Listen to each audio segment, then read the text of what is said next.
Hello, everyone. Welcome back to Babylon 5 versus Deep Space Nine, the podcast. You can follow us on Twitter at B5VSDS9. We're available on all major and most minor podcatchers. Please like and subscribe on your podcatcher of choice. If you have a question about either show or anything else you'd like us to tackle, leave a 5-star review on Apple Podcasts or any other podcatcher. Take a screenshot and email the screenshot and your question to us at b5bsds9@gmail.com, and we will answer your question live on the show. We plan to start a Patreon with bonus content in the near future, so if you have any ideas of stuff you'd like to see for bonus episodes, please hit us up again at email at b5bsds9@gmail.com.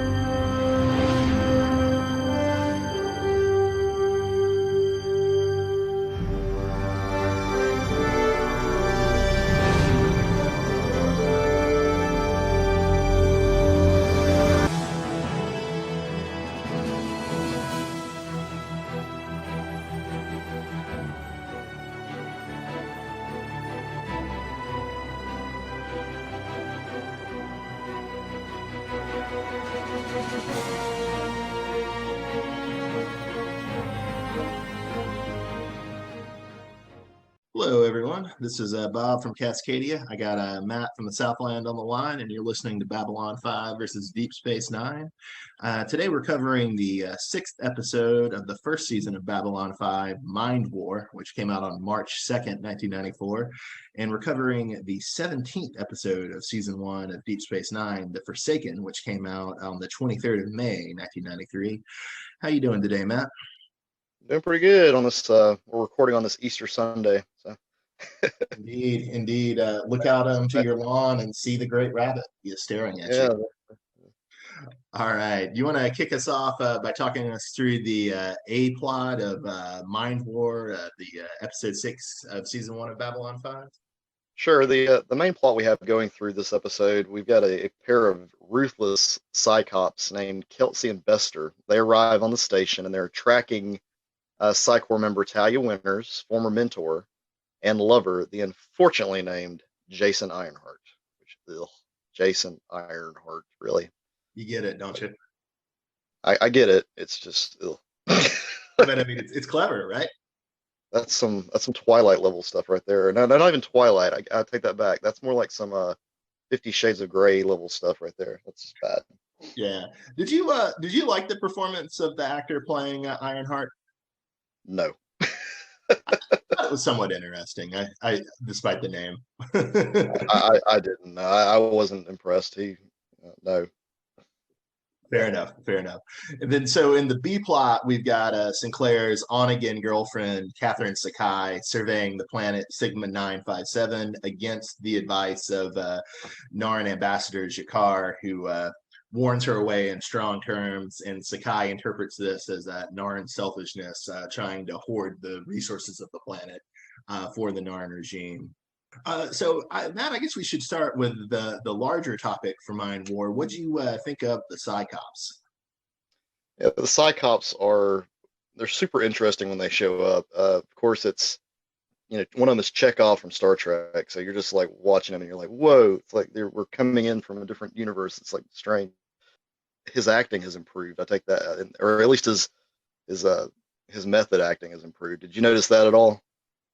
Yeah, honestly, it's been a few years since I've watched the original series or the movies, so I couldn't say definitively. I wondered, do you think Walter Koeing was a better actor in the movies too, or do you think he's just in like the Star Trek movies as Chekhov as opposed to like the original series where he's supposed to be like the young Russian heartthrob, or do you think it's just a matter of he gets more into the character of Bester in a way he never really did with the character of I Chekhov? think that Yeah, I think that he improved. His acting ability improved, but at the same time, I think his accent improved as well. Because I just kept waiting for him to say something that I would like pick up on from the '60s show, and it just never it never surfaced. Yeah, yeah. I'd have to double check this, but I don't believe Walter Koeing is Russian at all, and though maybe I'm wrong. And yeah, his accent as the Russian character Chekhov was never the best, shall we say? Yeah. Yeah, and Wait, then wait, wait, wait, wait, wait. What? He wasn't Russian? I I not even by ancestry, I don't think. Oh my gosh, Bob, seriously?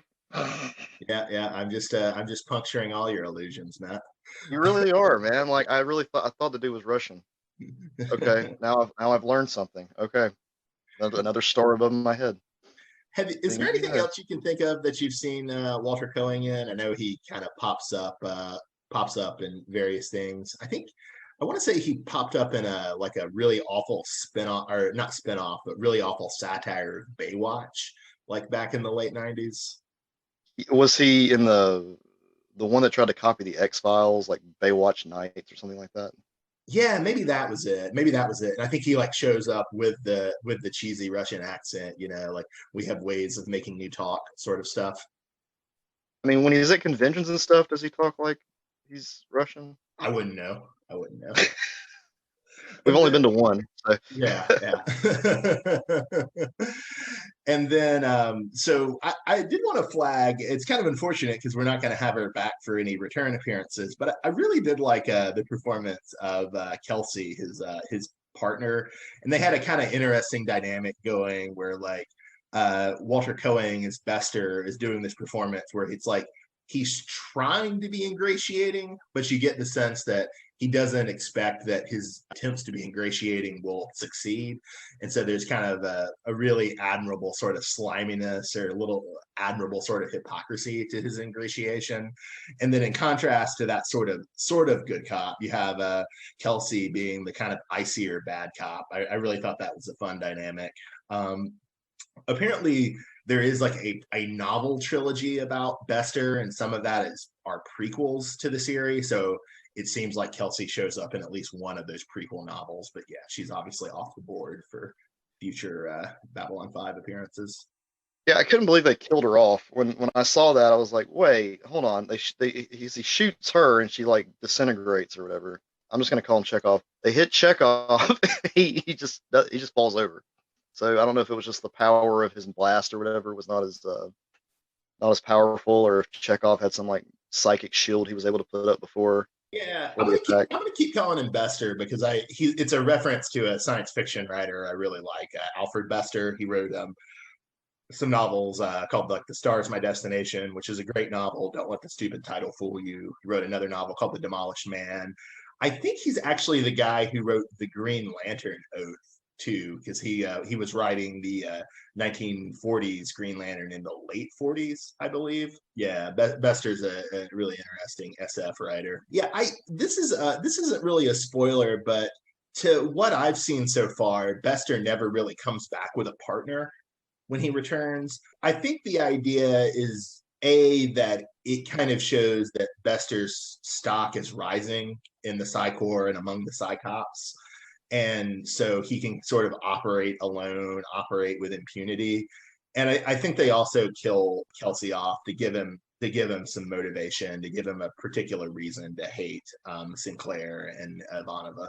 So to get a better understanding of the Cyclops power or whatever, he's at a P12, correct? I think that's what they Bester. say. Yeah, because I think they say all Psychops have to be P12. I think that's how that goes. And then Jason Ironheart was a P10.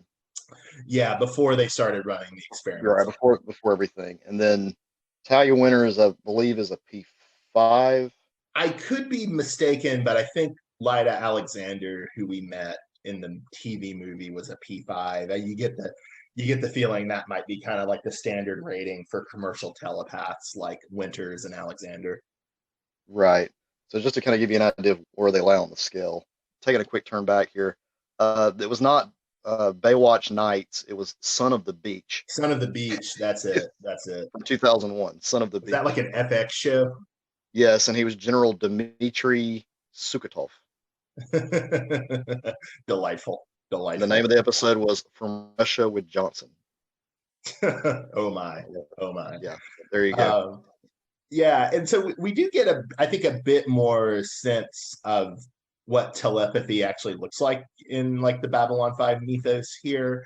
Although it's still a little vague, like it's not totally clear to me, like on the psi scale, like if you're a P6 above a P5, does that just mean you're slightly higher, or is there some sort of like exponential factor involved in moving up the scale?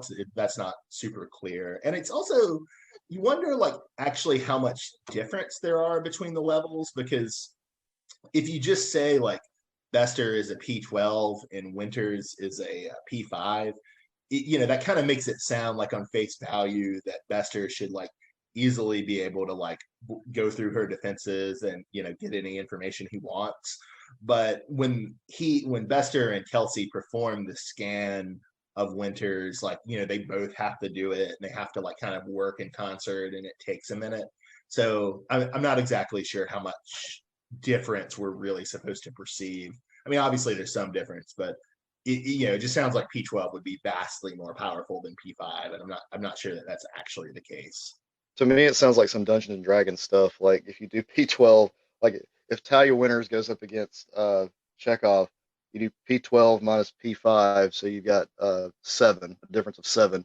So then they roll a die, and then you add that to the total, and if it's higher, All right, so basically, when they're orbiting her as she stands in the middle of Sinclair's office, they're all just rolling dice in their mind and seeing what comes yes, up. it's that's what the whole thing with the hands is. That's the invisible rolling of the die. Oh my, oh my! Now you understand. I've learned so much. It makes sense. Come on now, like I'm pretty sure there is a Babylon 5 role playing game, and I have no doubt those are probably the rules in the book. And I'm going to find it somewhere and pull it up, and I'll prove it to you. I guarantee you that's what they do. Yeah, yeah. Two other things to flag about it really quickly is this will actually become a reoccurring trope of characters like orbiting a character that they're interrogating. Like I can think of at least one other time in a kind of major moment in the series we see it. So it's a kind of funny trope. It's not like I don't know. I don't think the orbit is supposed to be that significant, but it's just a technique the show comes back to. And then the other thing that gets established that may be worth flagging is that there's a kind of rule of line of sight for telepathy. That's what Bester and Kelsey, I believe, say to Sinclair that they need to be like in the line of sight to Ironheart to do anything to send the code to shut him down. So we start to get the kind of rules for telepathy here. Yeah, the line of sight thing was interesting to me because that means they have to be able to visibly see them. So I mean, if they're wearing a blindfold, can they not do it? Oh yeah, that's you would think maybe it doesn't literally mean like you have to see them. It just means you have to be in relative close proximity. But I don't know. Maybe eyesight does play a role in it. I'm not sure about that. Yeah, I feel like we need some more clarification on all this. I'm gonna totally find that book though, because I bet it goes into like this deep detail, but I don't want any spoilers. So I might try to just tread lightly on it. Well, you might look at when it came out too, because that might kind of dictate how much spoilers it actually has. Like, I mean, if it came out like in 94 or 95, it's probably not that bad. Okay, so we've kind of established like the a little bit of what we now know about telepathy after Mind War and about the Psychops and the Psychor in general. I guess to pivot to the other major part of the episode, because I know you've mentioned, even though you've kind of enjoyed Jakar as a character, you found him to be a little bit of a kind of stock scheming villain. And here we maybe start to get a little bit deeper characterization for Jakar and the Narn. I was just kind of curious, what did you make of that? Yeah, Jakar was actually being kind of sweet in this episode. I was like, oh, that's so nice of Jakar to go and help Catherine out with whatever weird alien thing was around that planet. I don't know. I still have no clue what that was supposed to be. I went back and rewatched the whole scene. And do we ever get clarification on that, or is that just like one of those magical things that just goes away? I think the actual name of it, like on the Project Babylon wiki, is the Walker of Sigma 957. I don't know if that particular entity ever returns in the show, but we'll get some clarity later on about like the general type of entity it is, and that general type of entity will be important for the show. Oh, okay, good. Yeah, I just it seemed like it came out of nowhere, and I was like, okay. Yeah, but Jakar was actually he has a softer side to him helping out, but I felt like there were other intentions involved. Like he was just trying to there was something else going on there that we're not made privy to at this point. Well, But it's sort of interesting because there's kind of like an edge to his what he says to Sakai, right? Because he tells her that it would, her death and upsetting Commander Sinclair would serve no good purpose. On the one hand, like there's this sense of compassion and this sense of fellow feeling. On the other hand, the implication there is if it were a good enough purpose, Jakar would be happy to see bad things happen to Sakai, or maybe not happy, but perfectly willing. There's kind of a nice edge to it. Although I actually don't think Jakar has any hidden agenda here. I think his agenda is exactly what he says it is. I think he and the Narn regime understand that the Sigma 957 Walker is just something beyond them and that it's best left alone. I mean, maybe I'm wrong, and this is the crux that the whole show revolves around. But my impression is that what he says to Sakai should be, and in that sense, taken at face value. yeah, but you really don't know that till the end of the episode when you see that he actually does help her. I mean, up until that point, I'm thinking the whole time that Jakar is going to double cross her somehow, or something weird's going to go down. But Yeah, that was my feelings as while watching it. well, there was a really good setup of him like sending the message to the Narn regime to send in a heavy fighter, but they play that scene, as potentially more of a threat. Like you're like, oh, he's gonna send somebody to attack Sakai, and yeah, Right. even when the ship shows up, you're not immediately reassured necessarily that they are in fact going to help Sakai. Yeah, I did just want to flag this too as another kind of interesting example of the sort of Lovecraftianism of Babylon 5 in comparison to Star Trek, because again, there are like quote higher beings in Star Trek. We've met Q, we've met the prophets, right? But at the same time, like even though they're higher beings, they directly interact with the characters on Star Trek, and their motives and their intentions, even if different than humans, are in a fundamental way like comprehensible in a way that just the Sigma 957 Walker is not presented as comprehensible or understandable. Like communication with it is not possible. And that sort of like difference in like scale and communication, I think between Babylon 5 and Star Trek is really interesting. Yeah, and even at the end of the episode when Jason Ironheart becomes like I guess Space Jesus or something. I don't know what he becomes. It's some like super telepath. You get that same feeling and sense of there's something like way bigger out there that we're not really supposed to comprehend. Yeah, and it that definitely is like a common SF trope of like the evolving into a being of pure energy or pure thought or whatever. And I'm pretty sure both the original series and Star Trek: The Next Generation do that from time to time. But there is something that feels a little bit different about how this episode handles Ironheart's evolution in a way I can't pin it down as easily as I can with the Walker, but it does feel a bit different than how Star Trek would handle it. It very much reminds me of how they do things in comic books, like particularly specifically DC comic books. It reminds me of just that whole entity, that huge, kind of like how the Spectre appears in the comics, and who else? Oh, interesting.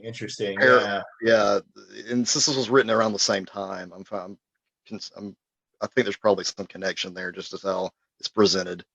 yeah, and I mean the writer of Babylon 5 is famously has written for both Marvel and DC, although frequently pretty unsuccessfully, I would say. But Yeah, little side note too. Yesterday I was flipping through some things, and I was on YouTube, and there was this random episode of the Real Ghostbusters. I was like, did huh, he write that? yes, I wanted to watch I just watched the intro because I want to see. I can't remember how this goes, so I watched the intro of it, and then it says, uh, Straczynski is the writer, and I was like, what? Like he wrote this? Like, so Yeah, he's written a lot for a lot of different things.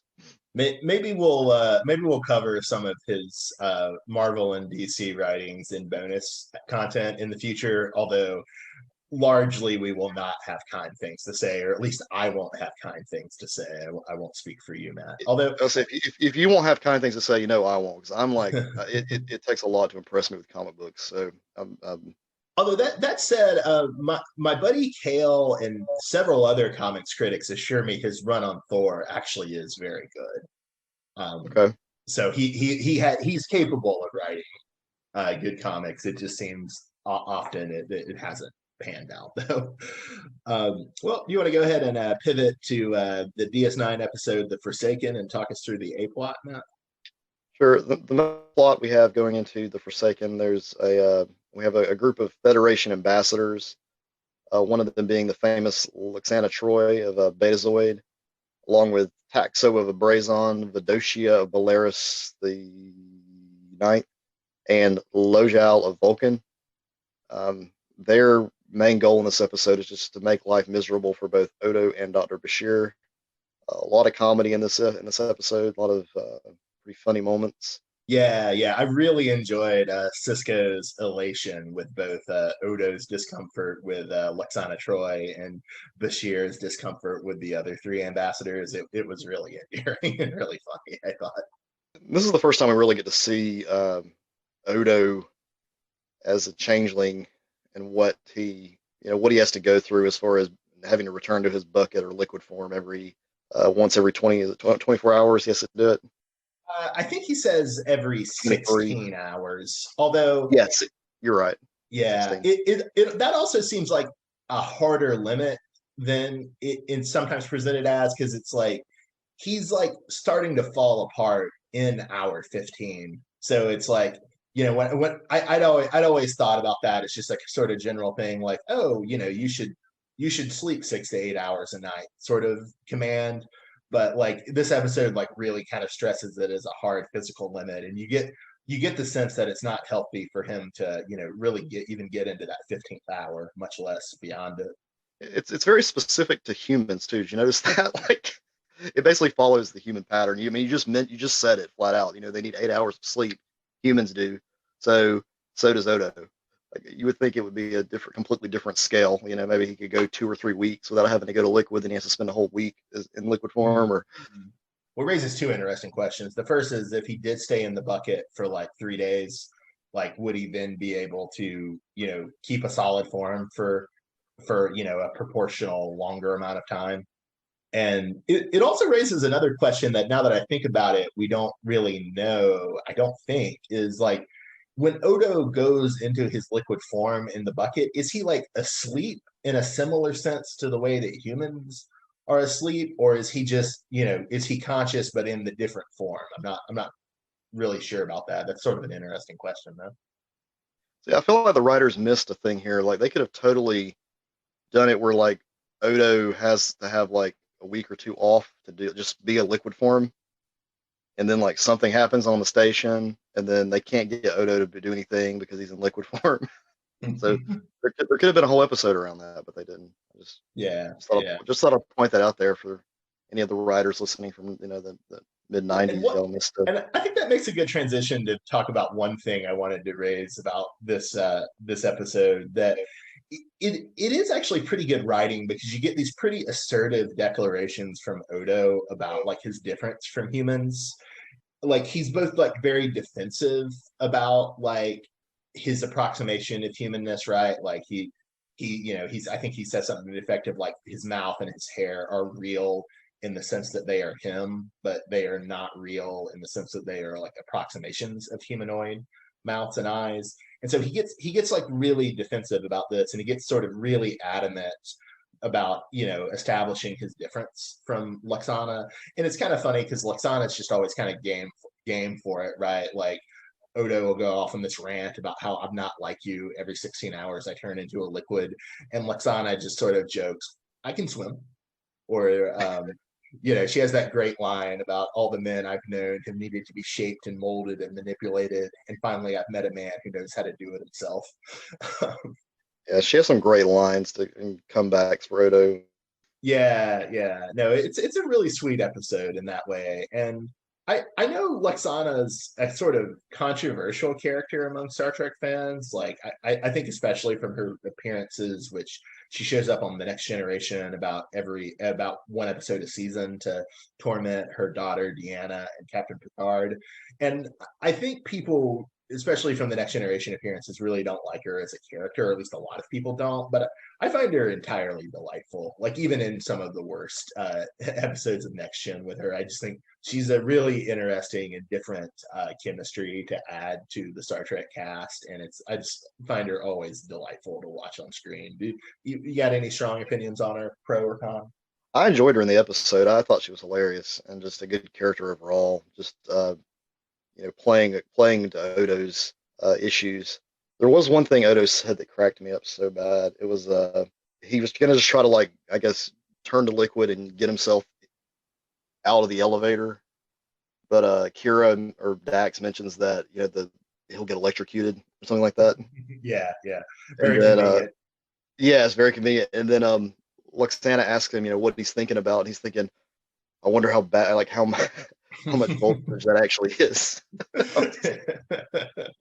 So he was totally willing just to like get out of there. He was so uncomfortable. Yeah, yeah.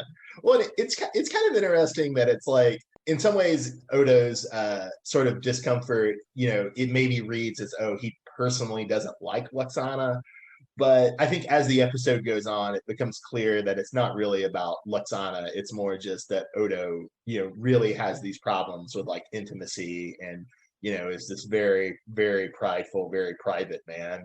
And so it's not the fact that it's Luxana. It's literally kind of the fact that he's trapped in an elevator with someone in this kind of like intimate moment for him would be a problem with almost anyone. Yeah, I will say that she comes on to him really strong though. I don't know. Most men would probably be somewhat uncomfortable with her at first. Speak for yourself, man. Speak for Yeah, yourself. okay, if you say so. Yeah, no, I mean that's another one of the great character traits of Luxana is she's this totally thirsty older woman, and it's that can be kind of like insulting like stock character and like a comedy, but I think Majel Barrett really makes it come off pretty well, and it's delightful to watch. One other small detail I wanted to touch on before we got to the B plot was so the other three ambassadors we have Luxana, who's a Betazoid, and then we have an Abrasian, a Bolian, and a Vulcan. And so Vulcans are pretty well established in Star Trek, and Bolians are never that important, but they show up pretty regularly. I think famously the barber for the Enterprise D in Star Trek: The Next Generation is a Bolian. And then we have the third species, the Abrasians, and I don't think we've ever seen them before, and I don't think we'll ever see them again. But they're just sort of, another sort of stock member of the Federation. Yeah, I didn't recognize the species at all. Yeah, yeah, I didn't either. I had to make a point of looking them up. Well, and then to maybe briefly talk about the B plot, which is sort of the mechanism that causes Odo and Luxana to get stuck in the elevator together. Um, the crew of DS9 is downloading data from an alien gamma quadrant probe, and the data they download seems to make the previously recalcitrant Cardassian computer on DS9 much friendlier to O'Brien in particular. And O'Brien eventually realizes that they found a form of computer program life, and he names it Pup. Did you have thoughts on this subplot? No? Yeah, I felt like this was like playing off the DigiPet thing craze of the mid '90s. Oh, Remember those? interesting, interesting. That craze would have been a little after this, though, right? No, it was about the same time. It would have been Okay, mid '90s. because Everybody it's was carrying those things around. Remember? And that yeah, yeah, I this do, I do. O'Brien's carrying around his own little computer in his.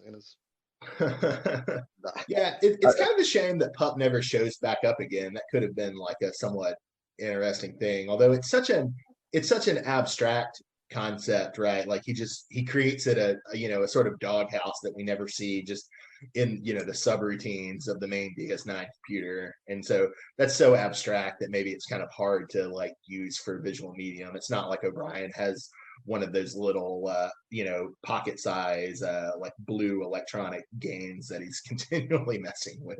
But he could have. There's another thing that they missed out on. They could have done that. They could have called him Puff, and thing you could buy and carry around with you. Your own starship computer walking around. one other thing that kind of comes up in the pup subplot is we have a character named Anara who is O'Brien's Bajoran engineering mate, and it seems like they're setting her up to become like a reoccurring supporting character because she gets a fair amount of like lines and camera presence.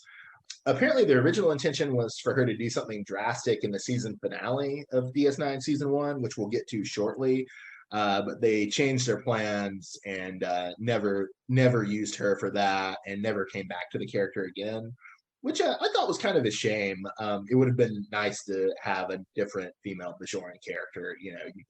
Again, we were talking about this last episode. Maybe get a kind of more rounded sense of the Bajorans, rather than just having Major Kira and then Ensign Rowe from Star Trek: The Next Generation, who are both delightful characters, but also are kind of fundamentally very similar characters. Yeah, I think it would have been great to have kept her on. I did mention, I think I texted you at this point, and I was asking about the uniform colors because Mm-hmm. I wasn't aware that all the Bajorans had different uniform colors other than Kira's red, the Bajoran security, they're brown, and then her outfit was gray. Are there any more that I'm missing? I can't remember what I texted you, but there's gray. I think is maybe I we'd have to look it up. There's gray, and then there's like gray green, and they're slightly different things. One is probably engineering, and one is probably sciences.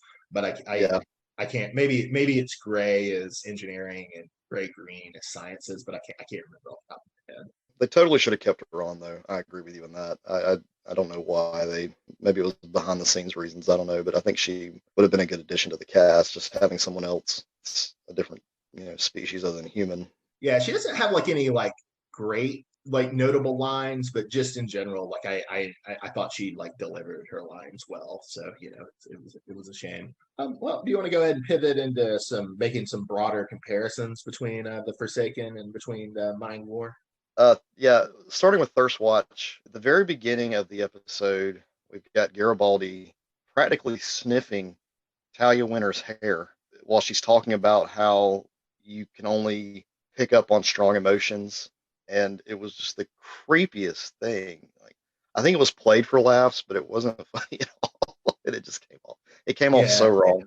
we really need to get the anti-horny Doge meme to bop Garibaldi with the baseball bat. That's what's needed in that scene. It's a bit ridiculous. And then obviously on DS9 we've got Lexana is very thirsty, very thirsty. Oh, Luxana's super thirsty. Yeah.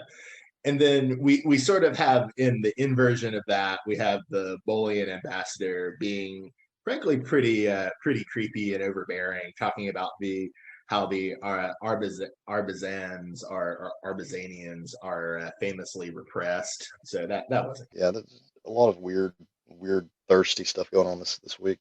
well. Not all thirst is bad. Like Lexana's thirst is good and wholesome. It's just Yeah, it was funny. Yeah, but yeah, it's just Garibaldi Garibaldi. and the Bolian ambassador are kind of creepy.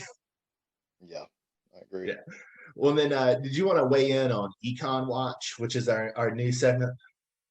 Yeah, with Econ Watch, we're just going to be looking at the price of different things on Babylon 5 because they always mention it. It becomes almost like a trope in a sense.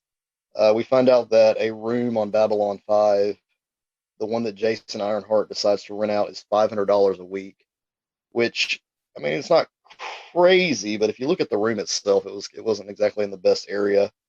And I don't know if I'd want to pay 500 a week for that. Well, What do you think? I think she said it is the standard price too. I could have misunderstood it, but I understood that to be like the standard price for like guest quarters on Babylon 5. Oh, okay. Well, their guest Maybe I quarters aren't misheard. exactly the nicest looking places. I was just looking for the barrel with the fire in it somewhere. Yeah, yeah. Well, and paying the rents of the station will be a reoccurring subplot on the show going forward. Like it keeps coming up, not always with specific of numerical values attached, but yeah. Although It I totally fluctuates with the economy of the station. That's one crazy. other thing to flag is I think they actually say 500 credits, not $500. So You're right. Yeah, yeah, I put the wrong sign. Yeah, I guess it does flag. Yeah, are we still work? Did the dollar get generalized into a global currency, or are we working with some different currency? I'm not sure. that's a good point. We need to find out. I don't know if we can, but find out how much a credit with I the mean, given JMS's enthusiasm for world building, that might actually be something we could discover, maybe.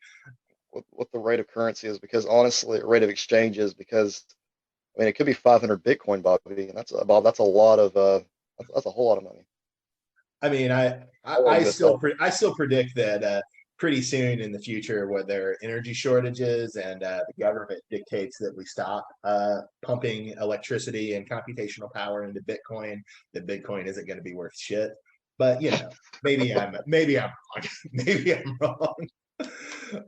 Another point I would just make is that I wouldn't be thrilled about paying $500 a week for a room in Seattle, but I wouldn't be put out over it either. I'll just say that. Yeah, I mean, 2,000 a month on a space station doesn't seem that bad. I mean, if it's American dollars. Also on Econ Watch, we have the amusing fact that Luxana uses a Latinum hair clip, which I had not remembered that, and it's sort of interesting. I think normally we think of Latinum in Star Trek as just a currency, but I guess it also has, like gold, it has decorative functions, because earlier in Deep Space Nine season one, Quark tries to tempt Odo with a latinum plated bucket for him to sleep in. And then, yeah, we have Luxana using it as jewelry.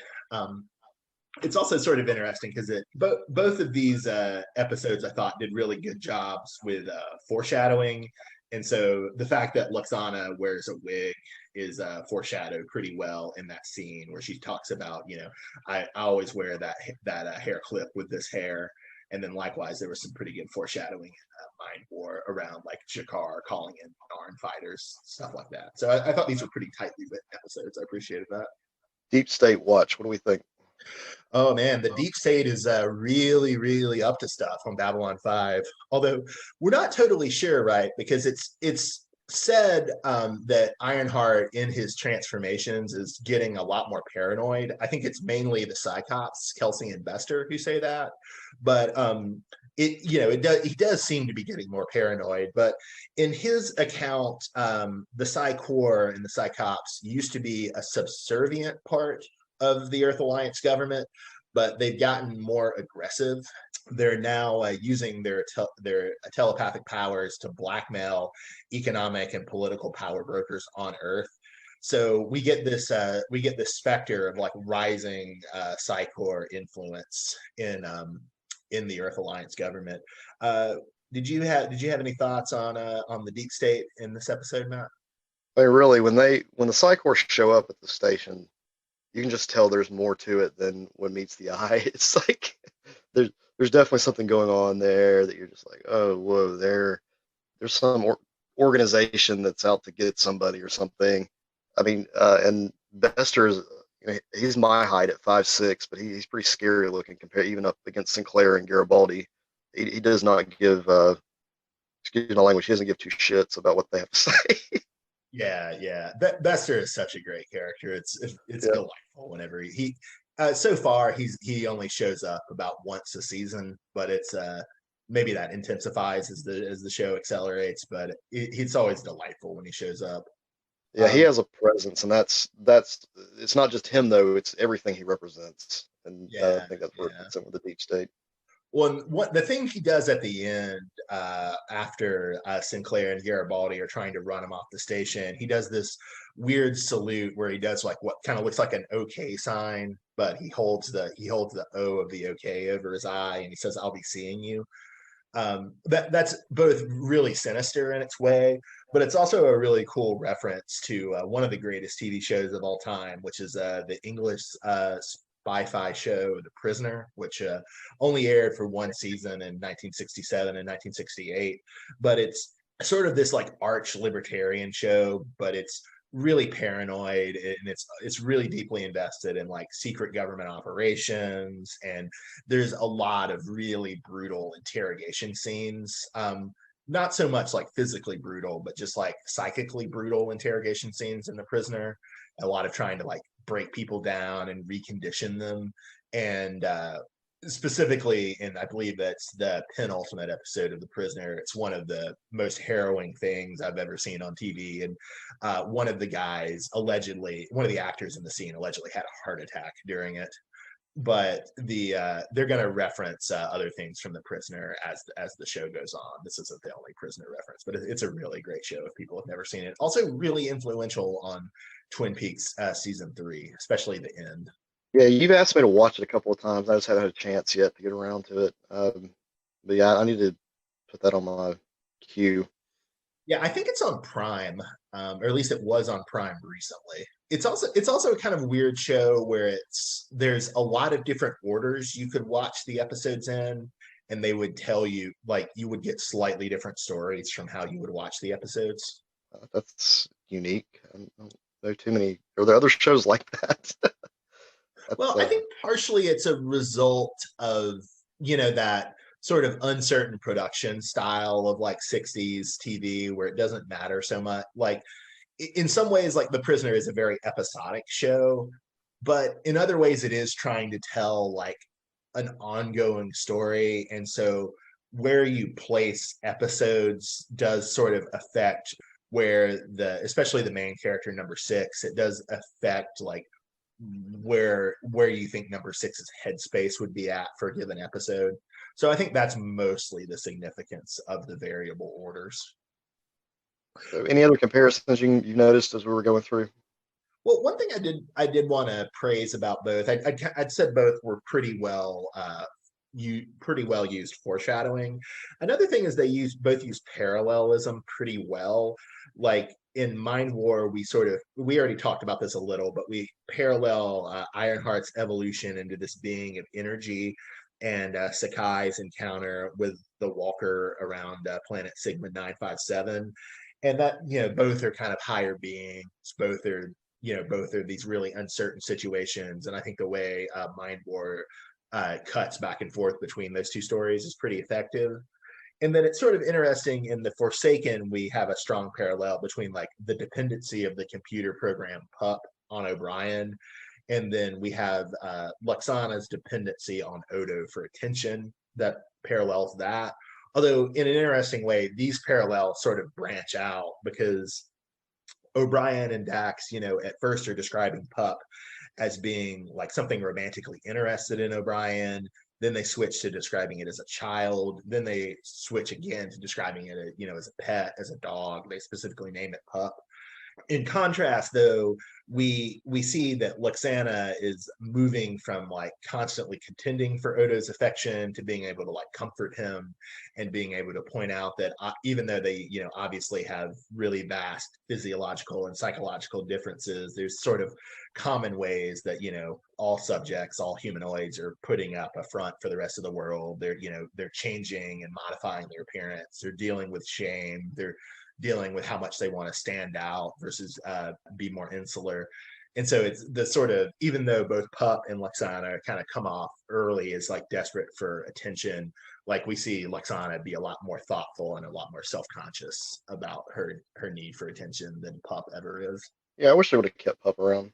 Yeah, apparently the Memory Alpha was saying that presumably Pup gets killed because I think they purged the computers before the Cardassians take back the station, like in season 5. And so presumably that killed Pup. Oh, I mean, also if you want to put an optimistic spin on it, probably euthanasia via deletion is kinder to Pup than whatever Ducat would have done to him when he was running the station. if O'Brien would have named it Pup, we wouldn't be talking about it right now. Nice, nice. Well, this was a really good episode. It's kind of nice because we were coming off a particularly grim DS9 episode last week, and then we get two of the best episodes of either series so far this week. So it was a nice pick me up. Next week, we'll be looking at episode 7 of Babylon 5, War Prayer, and DS9 episode 19, Duet. Great, great. Yeah, War Prayer is a reference to a famous Mark Twain. I don't know if you would call it a poem or an essay or a satire, but it's a little short work of Mark Twain's. All right, so that'll And, be cool. and duet is when two people sing together. Yes, yes. I did not know that. So this has been your educational hour of Babylon 5, the DS9. This has been Bob from Cascadia. I've had Matt from the Southland on the line, and we appreciate you all tuning in. And remember, you can follow us on Twitter at B5VSDS9. For show notes, subscribe to our Substack, b5vsds9.substack.com. We're available on all major and most minor podcatchers. Please like and subscribe on your podcatcher of choice. If you have a question about either show or anything else you'd like us to tackle, leave a 5-star review on Apple Podcast or another podcatcher. Take a screenshot, email that screenshot to us with your question at b5vsds9@gmail.com, and we will answer your question on the show.